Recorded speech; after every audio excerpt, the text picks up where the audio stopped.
I'm very honored to be with you today for this chapel in one of the finest schools in this country.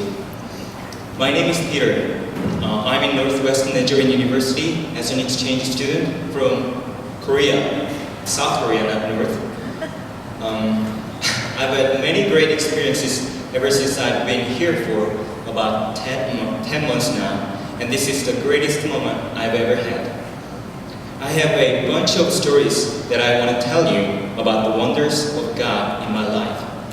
But today, I'm going to tell you two stories. First one is the most important story of my life, how I became a Christian. I met Jesus when I was in the hospital. But let me tell you the story of my first religion before starting to tell you the story of how I met Jesus. My family's religion is based on Buddhism, so I naturally was raised in Buddhism. In most Asian countries, as well as Korea, between Buddhists and Christians, there's a very strong tension. They don't like each other like cats and dogs. That means if you believe in God, you are the enemy of a Buddhist, vice versa, of course. So since I was old enough to understand what my parents believed, I offended Christians a lot. At the time, I thought all the Christians were a little crazy, and what they did was totally fake to me. I was not a devout Buddhist, but I had a bad prejudice of Christianity. So when I claimed that I decided to be a Christian, my parents freaked out. Back to the story of how I met Jesus. As I said, I met him in the hospital. I was born with a third intestine, which has a different shape from normal ones. Growing up with that weird organ was pretty tough. I spent so much time in the hospital that I felt became my second home. As I became older, the problem in my body became less of a concern to me. I didn't have to visit the hospital at all, and I started to drink, and I drank a lot. I drank more than I ate. Truth be told, I fell in love with drinking. One day, I drank with my friend as usual, but I felt sick with my stomach. After we departed, I went home to sleep, and next day, I couldn't stand on my feet because a very strong migraine killed me so badly. Lots of drinking ruptured the large intestine and made three holes in it, which made all the stuff inside the intestine come out and cover up my whole intestine and stomach.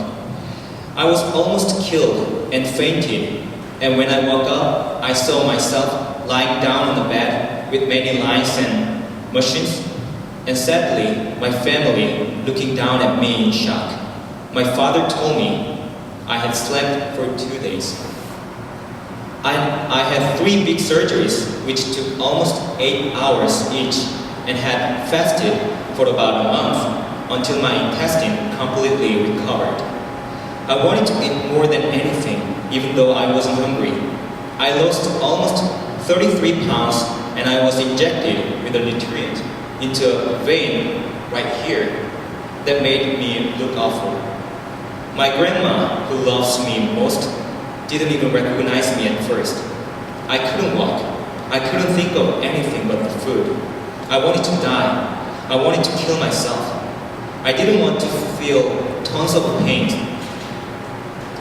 that drove me crazy every single day. Nobody could help me get rid of those pains. I had dreamed every day that I walked out of the hospital and ate the food until the food turned into smoke. A chief nurse is one of my lifesavers. She helped me get financial aid, which covered almost all my medical costs. She helped me not lose hope, and she helped me know Jesus.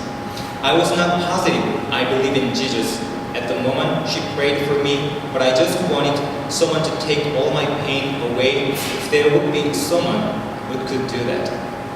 She prayed for me every day. She taught me how great God is and how much He loved me. She taught me He always loved me, even if I didn't believe Him. It didn't make sense to me the first time when I heard it, because I had this question: how could people love someone who you didn't know? But I realized that God sent people to me and showed me how people could love even though they didn't know me. I prayed. I still felt pains while I was praying, but God gave me courage and strength to get over it. I stopped worrying about my future that I had thought would be screwed up, and I started praying. I started to go to the church after I was out of the hospital finally. For the first year of being a Christian, it was hard to accept what pastors and Bible taught me. The prejudice I had of Christianity was coming back to me and distracting me from going to the church. That worked so well that every time I was in a service, I wanted to run away, and I did it.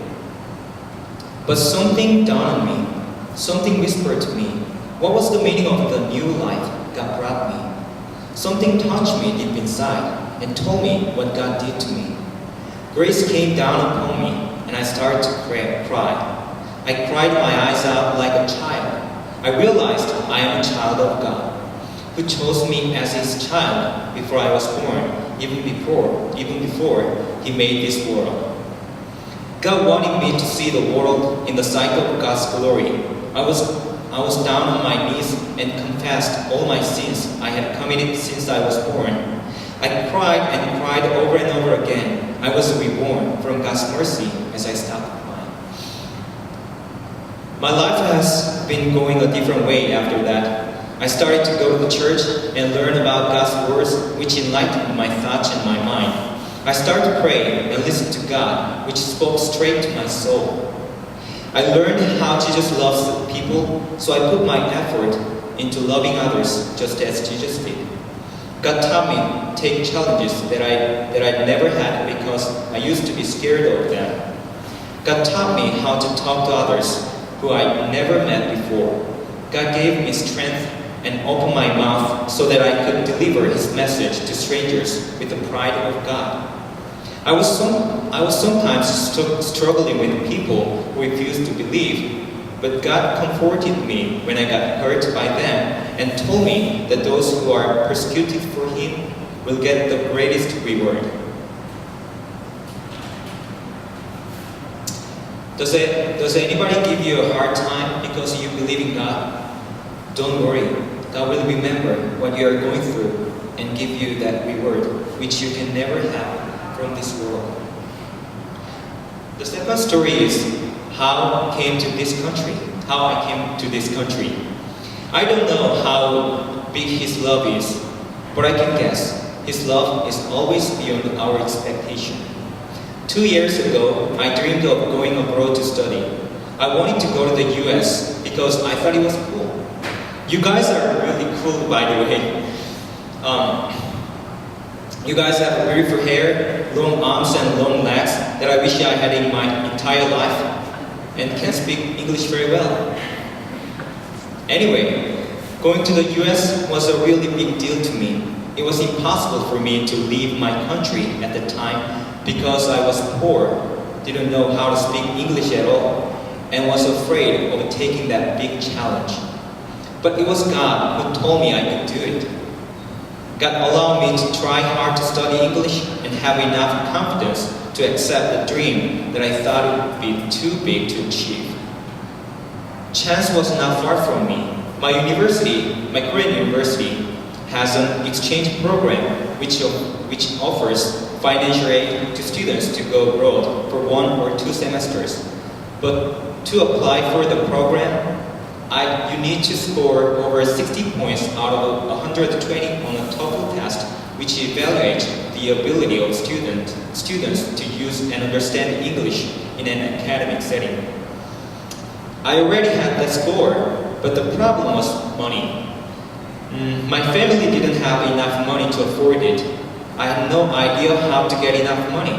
I prayed to God for my dream, which I'd been longing to achieve. I shared my dream with my church community to request my prayer. One day, I felt like God told me in my prayer time, that his dream is my dream. I thought he assured that my dream would come true. Soon afterwards, fortunately, the university changed the policy that let students get more financial aid that covered my flight fee, which was almost $2,000, as well as the tuition in the school I would go to. So I could come here in spite of my finance issues. He loves me. He's the father who always loves his son and wants to give him everything his son wants.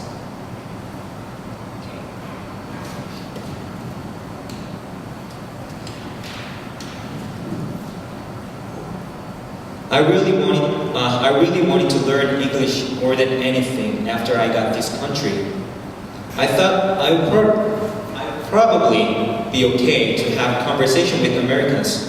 I've read tons of books that told me how to study English and met many English speakers who are not native speakers but taught themselves how to speak it. So I thought I was well prepared and I was confident. But my first semester here was horrible. Americans spoke so fast and I couldn't understand them. I couldn't respond to them either. Some students were patient, but most weren't.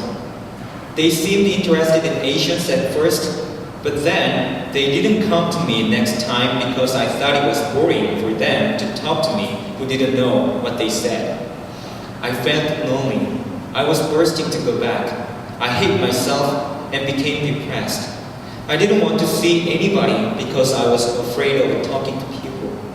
I felt nobody liked me. It was so painful because I had nobody who I could tell what I was going through. However, when my pain was growing bigger, there's one man who is always by me. I could feel God standing by me. It was me who didn't recognize that He is always there for me because I was busy thinking about my pain and my loneliness. But when I lost myself, I could see Him clearly. I opened my Bible and read it. He told me through the Bible that when I'm weak, then I'm strong. I'm weak when I depend on my people, but I'm strong when I'm with Him. This was one of the greatest feelings I've ever had. I didn't feel lonely after this happened and wasn't afraid anymore. Things were going to change positively around me when I felt His strength. And soon, I met one friend who has been a big part of my life. His name is Johnny, back there. I still don't know why he likes me, and we became friends, but I'm sure it was God who sent him for me. At first, I thought he was one of those who seemed interested in me and later would turn his back on me. But it was different. He came to me, tried to talk to me, and listened to me even if I spoke unclearly.